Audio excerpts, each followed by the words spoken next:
Understanding marginalization. What does it means to be socially marginalized? To be marginalized is to force to occupy the sides or fringes and thus not be at the center of things.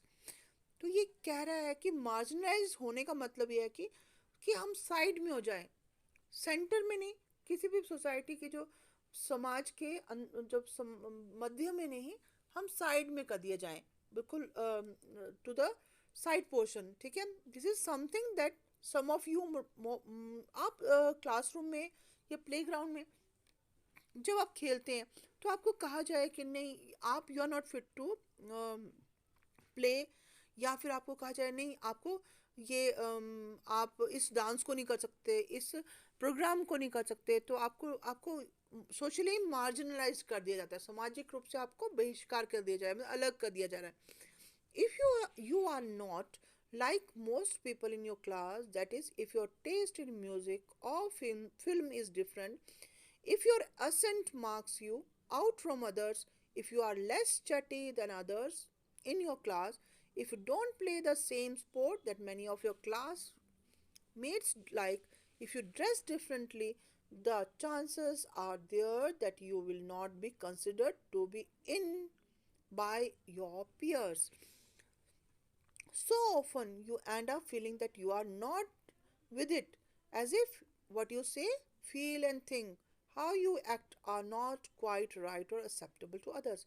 तो अब यह कह रहा है कि अगर देखो, आप क्लासरूम में हैं और क्या है कि आपके जो दोस्त हैं, पीयर ग्रुप होता है ना, जो साथ वाले जो सहपाठी हैं, वो आपसे थोड़े अलग हैं, आप और आप उनसे अलग हैं। आपका फिल्म्स में या म्यूज़िक में टेस्ट है, या आप वो स्पोर्ट्स, वो खेल पसंद नहीं करते जो वो लोग पसंद करते हैं, या फिर आप ड्रेस अलग तरह से पहनते हैं, तो आप कुछ चांसेस हैं कि लोग, या आप बोलने का जो आपका वे ऑफ टॉकिंग है, असेंट है, वो डिफरेंट है, तो एक चांस है कि आपको लोग अपने अंदर नहीं, अपने ग्रुप में नहीं लेंगे, आपको ग्रुप से डिफरेंट बना देंगे। You end up feeling that you are not with it, मतलब आप उसके अंदर नहीं है, इनसाइड द ग्रुप नहीं है, आपको आउटसाइड कर दिया जाएगा। तो that is like marginalisation. The social environment, in the social environment too, groups of people or communities may have the experience of being excluded. अब यहाँ पर जो, ये तो छोटे थे तौर पर हुआ कि आपके क्लासरूम्स में ऐसा होता है, पर अगर बड़े तौर पर देखा जाए तो बड़ी बड़ी जो समाज में, सोसाइटी में, यहाँ पर कुछ ग्रुप ऑफ पीपल हैं या कम्युनिटीज़ हैं, वो भी ऐसे फील करती है कि उनको एक्सक्लूड कर दिया गया है, बाहर निकाल दिया गया है। जैसे जहाँ पर जैसे this marginalization can be because they speak in different language, follow different customs, or belong to different religious groups from the majority community. वो क्यों ऐसे मार्जिनलाइज कर दिए जाते हैं? क्योंकि वो एक डिफरेंट वर्ग के हैं, कम्युनिटी के हैं। जैसे आप ट्राइबल पीपल्स को होते हैं जो बहुत ज़्यादा अपर एरिया के हैं, वो ड्रेस डिफरेंटली करते हैं, तो आप उनको बोलते हैं कि यार ये तो अलग से हमसे, हमारे जैसे नहीं है, इनकी सोच ऐसी नहीं है, हमारे इनकी जैसे हमारी भाषा नहीं है, इनके तो कस्टम्स जो है, तौर तरीके, वो हमसे अलग है।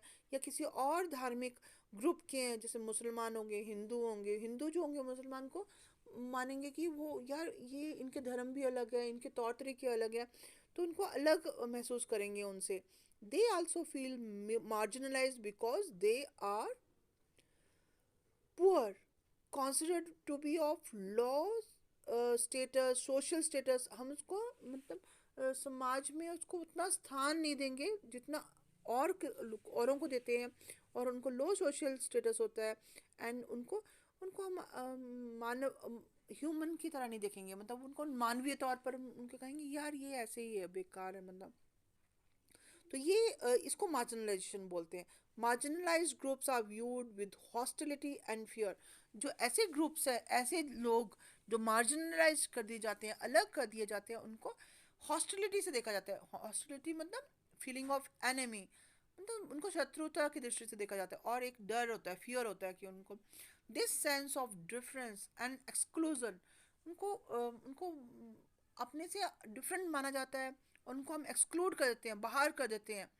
ऐसी कम्युनिटीज़ को not having access to resources and opportunities, उनको जो जितने भी संसाधन हैं उनको यूज़ करना अलाउड नहीं करते हम, उनको अवसर नहीं देते, अपॉर्चुनिटीज़ नहीं देते कि वो हमारे साथ मिलकर के पार्टिसिपेट करें, और their inability to access their rights, वो अपने जो अधिकारों को भी अधिकार को भी मांग नहीं पाते, और वो अपने राइट्स को भी क्या नहीं कर पाते हैं, वो नहीं राइट्स के लिए आवाज़ नहीं उठा पाते। They experience a sense of disadvantage, powerlessness vis-a-vis more powerful and dominant section of society who own land, are wealthy, better educated and political powerful। देखिए, कुछ सेक्शन ऑफ सोसाइटी होता है, जो कुछ समाज में कुछ वर्ग होते हैं बहुत अमीर होते हैं, जिनके पास ज़मीन होती है, जो ज़्यादा एजुकेटेड होते हैं, पढ़े लिखे होते हैं, और पॉलिटिकली राजनीतिक रूप से स्ट्रांग होते हैं, पावरफुल होते हैं। वो जो वीकर सेक्शन ऑफ सोसाइटी है उसको अलग थलग रखते हैं, और उसको पार्टिसिपेट नहीं करने देते पॉलिटिकल एक्टिविटीज़ में। This marginalisation is seldom experienced in one sphere. ये एक ही जगह नहीं होती है मार्जिनलाइजेशन, ये सब जगह होती है। इकोनॉमिक, आर्थिक, सोशल, सामाजिक, कल्चरल, सांस्कृतिक और पॉलिटिकल, राजनीतिक जो फैक्टर्स होते हैं, राजनीतिक जो तत्व होते हैं, वो ये सब मार्जिनलाइजेशन करते हैं सोसाइटी में। तो यहाँ पर आप एक स्टोरी भी पढ़ रहे हैं, एक देखिए आदिवासियों के साथ मार्जिनलाइजेशन कैसे जुड़ा हुआ है। तो देखिए यहाँ पर एक आदिवासी फैमिली है दिल्ली में, सोमा और हेलन, वो क्या देख रहे हैं, रिपब्लिक डे की परेड देख रहे हैं टीवी पर अपने ग्रैंडफादर दादा के साथ। वो कहते हैं, ओ सी, ये देखो एन आदिवासी फ्लोट। दादू, why do they always show Adivasi is only dancing. तो उसने बोला कि क्यों आदिवासियों को सिर्फ नाचते हुए दिखाया जाता है, क्या उनके पास कुछ और नहीं होता करने के लिए। तो तो उसके दादू बोलते हैं, जो आदिवासी थे उनकी ज़िंदगी भी बहुत रिच थी, वो बहुत अमीर लोग होते हैं, ज़्यादातर लोग उनको के बारे में जानते नहीं। तो दादू अपनी स्टोरी बताते हैं उसको कि when I was young, our village in Orissa was beautiful, we got everything we need from the land and the forest around us. कि जब वो उड़ीसा में रहते थे तो हम अमीर लोग थे, हमारे पास बहुत सारा लैंड था, हमारे चारों तरफ फॉरेस्ट थे, वो हमारे होते थे, और हम लैंड, फॉरेस्ट और रिवर्स की रिस्पेक्ट करते थे, उनको रिस्पेक्ट देते थे। फिर क्या हुआ, तो फिर वो बता रहे हैं स्टोरी कि suddenly we were told that forest was not ours. Forest officials and contractors cut down large part of it. If we protested, they beat us and then took us to court. तो उन्होंने क्या किया कि जो contractor थे, ठेकेदार थे, forest को उन्होंने कट कर दिया, और जंगल जंगल के जो ऑफिसर्स थे उन्होंने जंगलों को काट दिया, और साथ में बहुत सारे जंगलों को काट दिया, और उन्होंने कहा कि उनकी इन फॉरेस्ट पर, जंगलों पर हमारा कोई हक नहीं है। और उन्होंने हमें मारा और हमें कोर्ट भी ले गए। और uh if we protested they beat us, अगर हमने जब विरोध किया तो उन्होंने हमें मारा, and then took us to court where we didn't have our lawyers, उनके पास वकील नहीं थे और जो उनका केस लड़ते। Then how did you survive दादू। तो उसने बोला कि दादू आप फिर जिंदा कैसे रहे। देन द कंपनी वालास came, they said there was iron ore under our land, they wanted to mine it, they promised jobs and money if we sold our land to them. Some villagers were excited। तो देखिए फिर क्या है कि British, आप जानते हैं कि ब्रिटिश जो कंपनी थी, ईस्ट इंडिया कंपनी, उसका रूल था इंडिया में। तो ईस्ट इंडिया कंपनी वाले इंडिया में आए, और उन्होंने क्या किया, ईस्ट इंडिया कंपनी वाले जो थे वो, उसमें जो कंपनी वाला वो आए, और उन्होंने कहा कि जो हमारी जो ज़मीन है उसके नीचे क्या है, लोहा है, लोहे की। तो आप हमको ये ज़मीन दे दो, और हम उनको आपको जॉब देंगे, नौकरी देंगे और मनी देंगे। और कुछ जो गांव वाले थे वो बहुत उत्साहित हो गए, एक्साइटेड हो गए, और कईयों ने कहा कि ये इससे हमारी ज़िंदगी तबाह हो जाएगी और हमें कुछ नहीं मिलेगा। सम गेव थम प्रिंट्स, कईयों ने अपने अंगूठे के निशान लगा करके जमीन उनको दे दी, नॉट रियलाइजिंग कि they were selling their lands off, उन्होंने ये भी महसूस नहीं किया कि वो अपना ज़मीन बेच रहे हैं।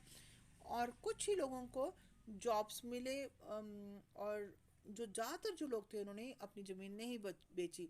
जब उन्होंने ज़मीन नहीं बेची, then they beat us and threatened us till eventually everyone was forced to sell and abandon the land of their forefathers।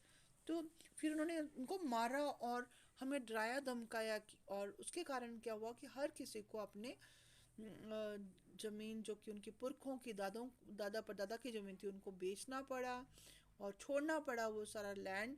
और बिकॉज जो कंपनी वाले थे उनके पास क्या था, अथॉरिटीज़ जो थी, गवर्नमेंट का सपोर्ट था।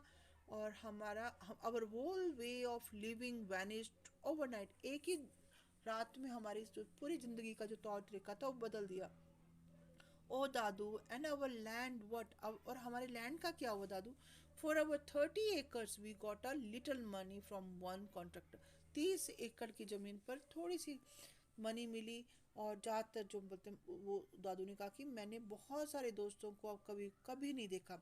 The money hardly lasted in the city, money जो थी वो बहुत कम, जल्दी ख़त्म हो गई। हार्डली लास्टेड, वी हमारे पास कोई भी लाइवलीहुड का वे नहीं था।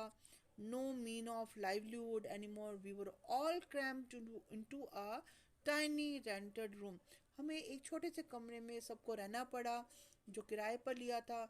हमारी जो केयर फ्री लाइफ थी, ओपन स्पेस था, वो सब खत्म हो गया। After a few years your fathers got a job, Delhi में जॉब मिल गया आपके पिता को और हम सब यहाँ पर आ गए। ये बहुत डिफ़िकल्ट टाइम था और इसलिए both of you couldn't go to school for several years, कई सालों तो तुम्हें स्कूल भी नहीं जा भेज पाए। तो वो बेटा बोल रहा है उसको, दादाजी का पोता, कि I hated going back to school, we had missed so much of our studies and other children made fun of अस।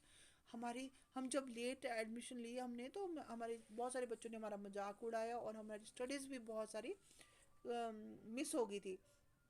पर अब हमारे पास वो गर्ल बोल रही है कि we now have friends, I can even speak some English now, अब वो इंग्लिश भी बोल पा रही है। I wish I could have shown my friends our village before it was destroyed. तो वो कह रहा है कि ग्रैंडसन की जो हमारा जो गांव था वो जब डिस्ट्रॉय हुआ, जो तबाह हुआ, उससे पहले मैं तो अपने फ्रेंड्स को दिखा सकता कि हम कितने अच्छे विलेज को बिलोंग करते हैं। You can still tell them about our village, it has a lot to teach them, one day I will make a movie on this story, girl is saying, our Adivasi story. तो this is how जो आदिवासी जो थे वो कैसे वो shift हो गए और to the they to the cities और नियर बाय, और कैसे उन्होंने अपने सारे लैंड को लॉस्ट कर दिया। तो यहाँ पर हम ये पढ़ेंगे इस लेसन में। अब हम आदिवासीज के बारे में हम कल हम नेक्स्ट चैप्टर में पढ़ेंगे, नेक्स्ट